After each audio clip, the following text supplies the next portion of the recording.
We're Talmud Sotah 9b. After a little Pesach break, we're back. We hope everybody had a meaningful, kosher, and happy Pesach. And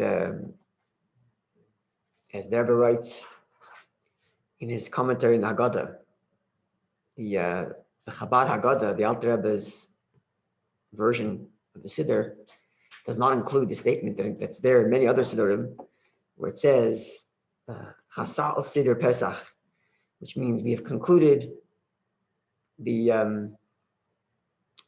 laws of Pesach. That's the concluding line in many Haggadahs. And that line is omitted in the Alter Rebbe's Haggadah. So the Rebbe in his commentary quotes his father-in-law, which says that we don't have that line there because Pesach and the Seder never ends. Now, even though a ray of light, of energy, of inspiration exists from every Yom Tov, so it's not unique to Pesach. But nonetheless, when it comes to Pesach, it's different because it's not just, this is what it seems the Rebbe is saying, it's not just that a ray of energy of the holiday is there every day, but the actual exodus from Egypt is there every day.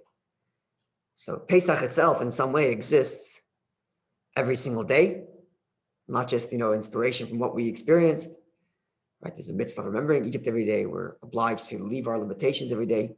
So Pesach is the high injection of this idea, but it certainly exists all the time. So coming from Pesach, we're full of inspiration, ready to climb out of our comfort zones, our little personal Egypts, mostly self-imposed. Okay. Before the Gemara gets to the next Mishnah, right, the last thing we did was we went through we listed a number of people in history who set their eyes on that which is not theirs, and as a result, lost what they had. We explained that in some detail. Now, the Gemara makes a final comment on the preceding Mishnah, and then he gets to the next Mishnah, which itself is going to be some more history or commentary on history. Sorry? Yeah, so we're at the top of the page of Talmud Sotah 9b, as 10 lines down. Last two words are, there's a colon, the two dots there, and it says, B'yerech hischila ba'avera v'chulu, etc. And then again, two dots, colon.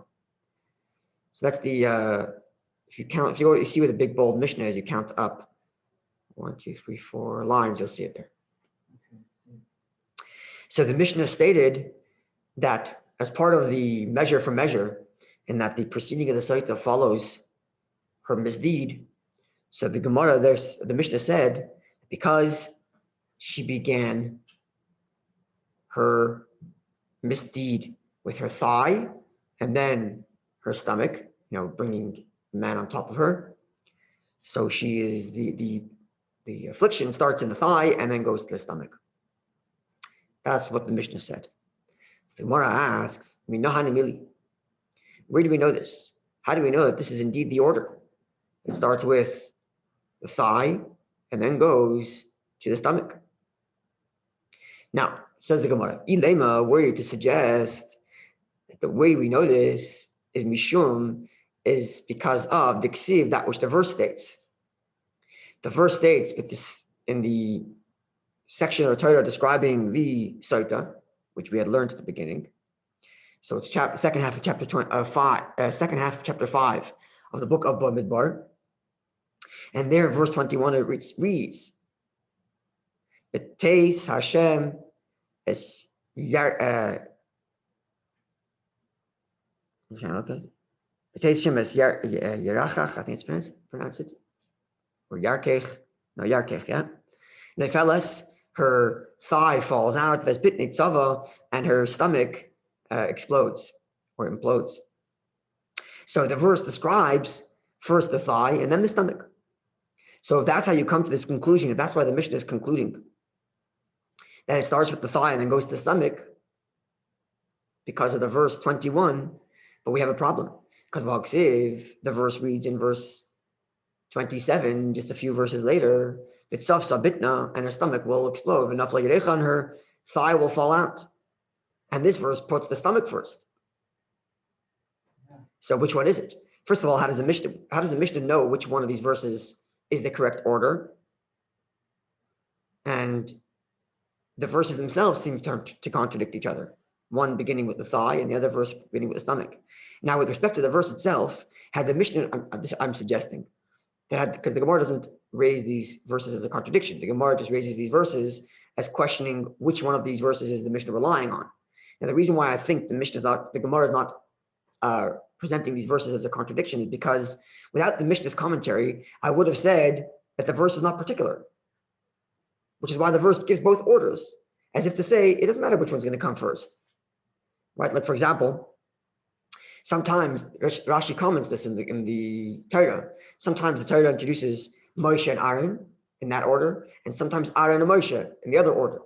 And Rashi says the fact that the verse introduces the order sometimes this way and sometimes that way is there to indicate to you that they're equal in stature, and therefore sometimes Moshe Aaron and sometimes Aaron Moshe. So I might have said the same thing here had the Mishnah not commented. The verse says one time stomach, then thigh, and then the other verse says another time thigh, then stomach, as if to say we're not particular about the order. But from the fact that the Mishnah now is saying that there is a precise order in that it's measure for measure. She started with the thigh and then the stomach, and therefore she is punished first by the thigh and then by the stomach. Now, if that's the case, it means you must be relying on one of these two verses. Well, which one? Because the verse goes both ways. Verse 21 and verse 27 in chapter 5 of Bamidbar. So he says the Gemara like this. Amar Abaye states, you have to look more broadly at these verses. One verse is talking about the curse that the Kohen gives her, and the other is describing what actually happens. And yet, therefore, you have to say like this. Omar Abaye says, Ki layit, when the Kohen recites the curse, layit tchila yerech, first he curses her thigh, v'hadar beten layit, and then he curses the stomach. And that's because that's the way she behaved. It started first with the thigh and then the stomach. But Umaya, when she drinks the water, ki botki, and then the water checks her, as if to say the water does its thing by informing and detecting the truth of her claim. So ki urche botki, ki urchayu botki, it'll check in the way that it goes down. And the water first goes beten beresha, first to the stomach, and then the water continues going down the bottom to the thigh. And therefore, this explains the discrepancy in the verses. And this would tell us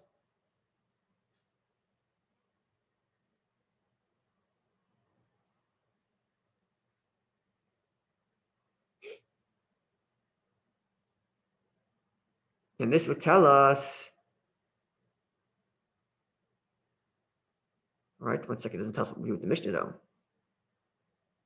The Mishnah said it starts with the thigh, right? Because the verse describes the actual curse as the thigh first. But then when it describes the water going down, then it describes the stomach first. Biologically, I guess the stomach precedes. In order of the body, the water goes down the body. It goes first the stomach, then to the thigh, just down the body. Yes. But in terms of the way the curse actually plays out, it's first in the way the Kohen,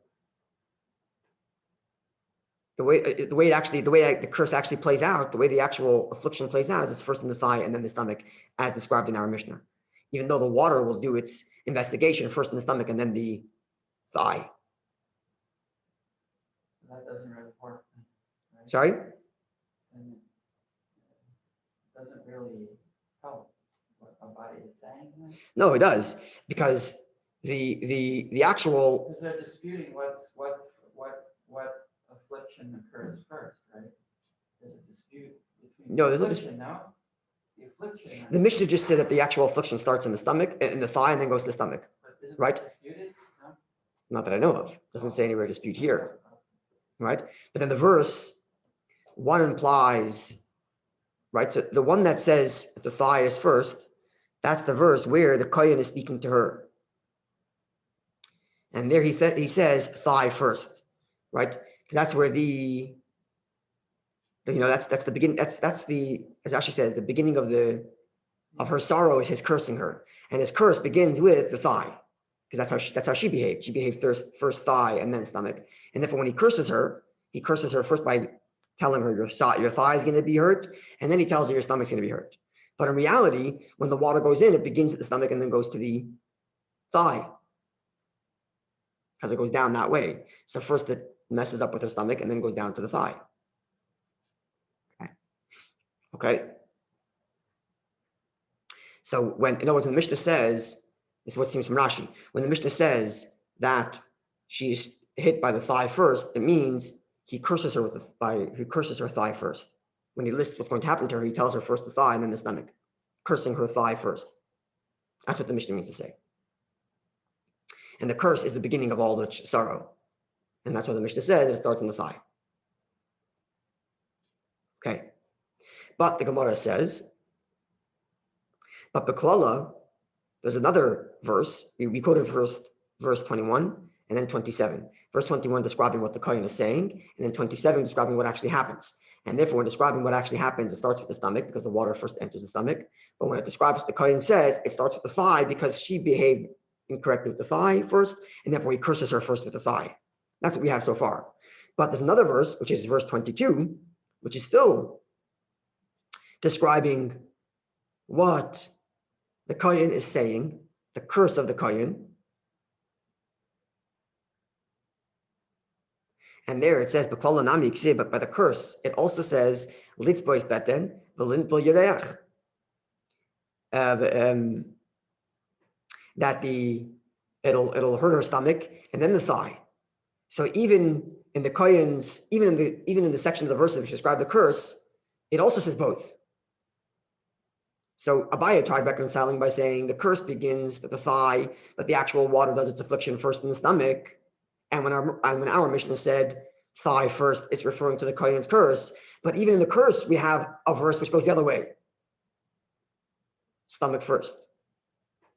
So which one is it? Says the Gemara,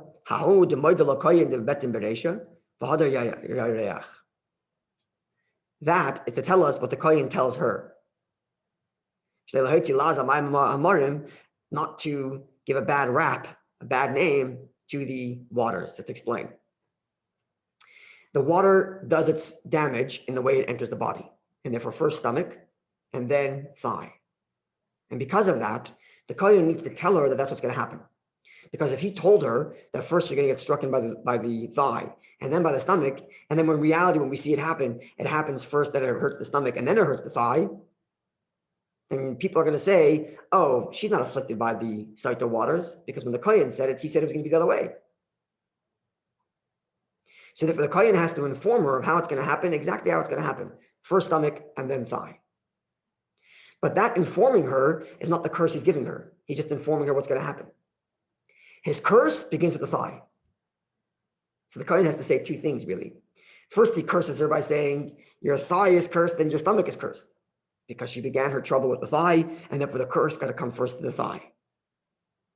But then, when he informs her what's going to happen, he tells her, you should know, it's going to start first in your stomach.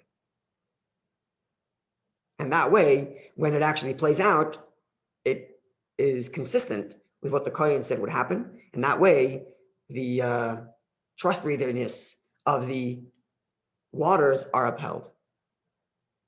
In other words, in verse 27, he's informing her how the curses So will play out. Verse 27 actually is when it's playing out. It's describing when it actually plays out, which is stomach first. Verse 22 is when he's telling her how it's going to play out, whereas verse 21 is when he curses her. Right, which starts with the thigh. Yeah, so verse 21, he's cursing her, starts with the thigh. Verse 22 is... 27? Verse 21 is him cursing her, starts with the thigh. Verse 22 is him telling her how it's going to play out, which is stomach first, which is consistent with the water. which is consistent with verse 27, which actually describes what happens, which is stomach first, because that's the way the water enters the body. Okay. Yes. So that's 21, 22, 27. 21, his curse, thigh first. 22, him telling her how it's going to play out, stomach first. And 27, actually describing how it plays out, stomach first again. And our Mishnah, which said that trouble starts at the thigh, and therefore the response is first at the thigh, that's a description of the curse. The first thing that's cursed is her thigh. And that itself is the beginning of all the trouble. Okay, let's begin the next Mishnah. The Mishnah has two halves, or three comments, and we'll do at least the first one. So we're continuing in our discussion of people in history who are punished or rewarded, as we'll see as well, measure for measure. We're in that theme. And because we're talking about the Sotah, and the Sotah is in the negative, even though as we learned, and as we're going to learn further, the measure of good is greater than the measure of negative. And if in negative, there's measure for measure, how much more so in greater fold is there measure for measure in the good? But the Sotah, of course, is a negative. And therefore, the first comment from the Gemara, from the Mishnah, is going to be, or two comments actually, two in negative and two in positive actually, now that I'm thinking about it. Two negative, two positive, and maybe we'll see how the two correspond to each other. That would be interesting to see. So the Mishnah is going to make two comments in negative, two comments in positive, and let's see if the two counteract each other. Okay, so but it begins with the negative because we're following from the Sotah. The Sotah is a negative reaction to a negative behavior. So the Gemara is going to make two comments on people who behaved negatively and therefore responds negatively, and then two positive. So the first of the two in the negative, Mishnah, Shimshon the Great, the famous Shimshon, fascinating story, recommended reading. In the book of Judges, Shimshon the Great, in the book of Judges, chapters, where is it? Chapters 15 and 16, I'm looking at the side here. Yeah.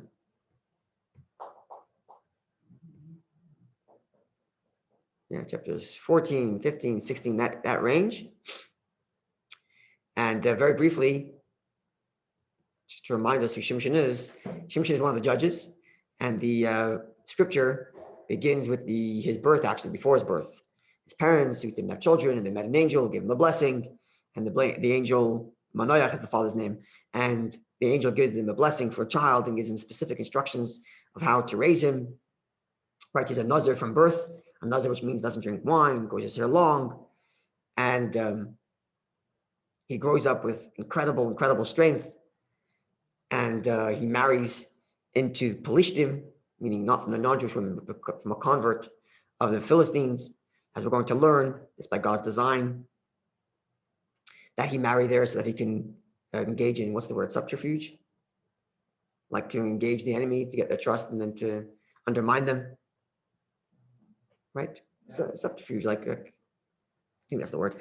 Anyway, so he ends up marrying one of these women, and he's with a few women, but then this final woman he marries, Delilah, she presses him for the secret of his strength, until finally he gives her wine, and he reveals the secret that even after many times of giving her decoys, he finally tells her the truth, and she recognizes the truth, as we're going to learn, that it's because of his being a Nazir, it's because of his being this special connection to Hashem based in the angel's instructions before his birth, to keep his hair long, not to drink wine, and so on. That's what gives him his strength.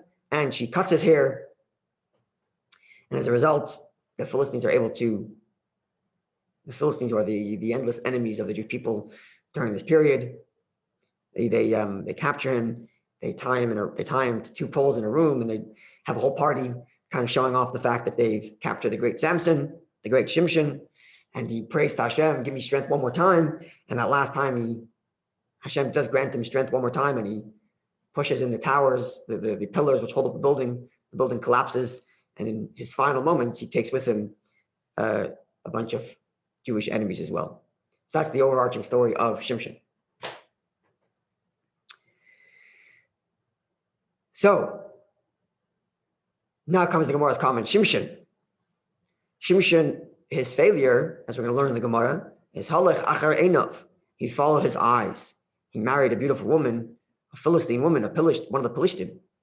His parents even asked him, as we're going to learn, can't you find a nice Jewish girl? You have to find the Philistine.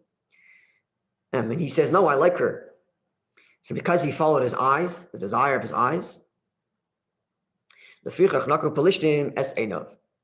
the Philistines, they attacked him by his eyes. As the verse reads, the Pelishtim held him down, and they stabbed his eyes, or they poked his eyes, or they blinded him. So this is Shimshon. This is one of the two negative described in this Mishnah. More detail coming in the Gemara.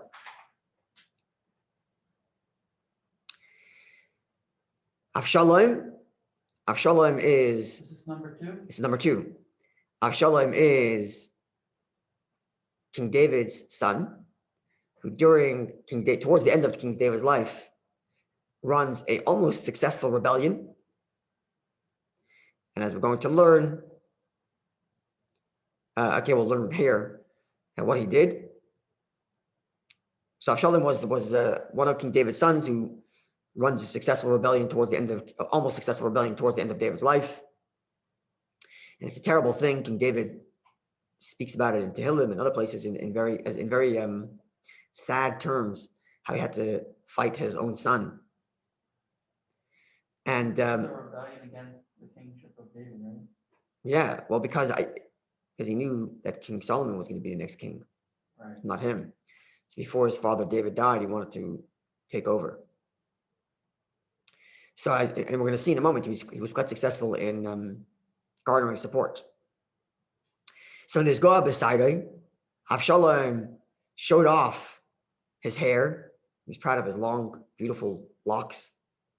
So Laficha, therefore, Nitla Besaidai, he was caught in his hair.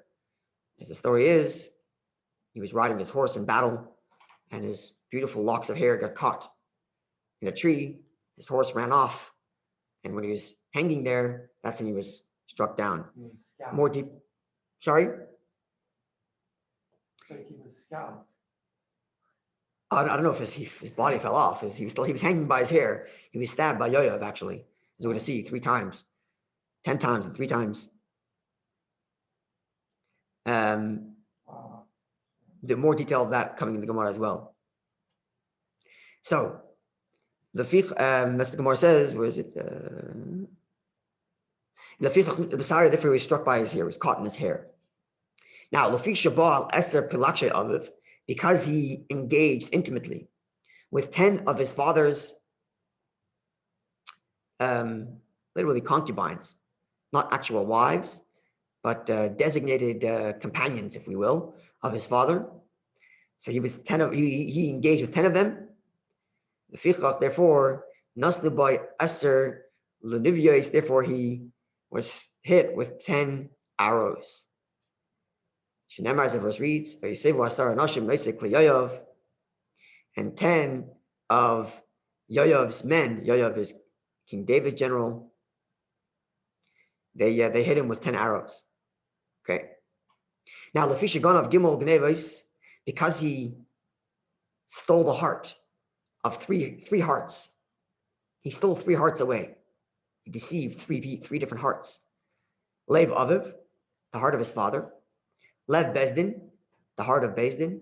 Velev Yisrael, the heart of the Jewish people. He stole their hearts. Shenemar, as the verse reads, Vayidav Avshalom Lev Anshe Yisrael, King Avshalom stole the hearts of the people. Rashi tells us, quoting from the Jerusalem Talmud Sotah, where there it says, all right, where is that Samach? Yeah. There it says in the Jerusalem Talmud that Avshalom had his father write a note saying that two people that I shall choose should come with me. And King David signed it. And he went to go bring an offering somewhere. And he showed it to two people from the Sanhedrin. And the two people said, oh, wow. King David said whichever two people should follow him. So two people went with him. He kept the same note and showed it to the next two people. And they followed him too. And then he showed the next people the same note. And again, they followed him, and so on and so forth. And he took 200 people with him. And they were all heads of Rosh Sanhedrios. So this is how he stole his father's heart. He deceived his father by asking his father for this paper innocently, so to speak, to give me 2 men so I can go do an offering. And the end was he stole the hearts of this Bezdin by getting 200 of them. And as the verse reads here, the Gemara quoted the verse that he was successful as a result in stealing the hearts of many Jewish people who said, look at all the support that King David's giving his son. So many Jews followed him as well. So because he stole the hearts of 3 people, or 3 different hearts, the heart of his father, the heart of Bezdin, and the heart of Jewish people, he deceived them and stole their hearts. Therefore, says the Gemara Mishnah, Nitku boy Gimel Shvatim, therefore he was struck by 7 spears, 7 sticks. 3 sticks, I'm sorry. So 3. Shnemar, as the verse reads, Vayikach Shloisha Shvatim, and Yoav took 3 sticks, the kappa in his hand, Vayitkem Belev Avshalom, and he struck it into the heart of Avshalom. So these are the 2 people, 2 negative people in history. The Mishnah lists here as getting measure for measure.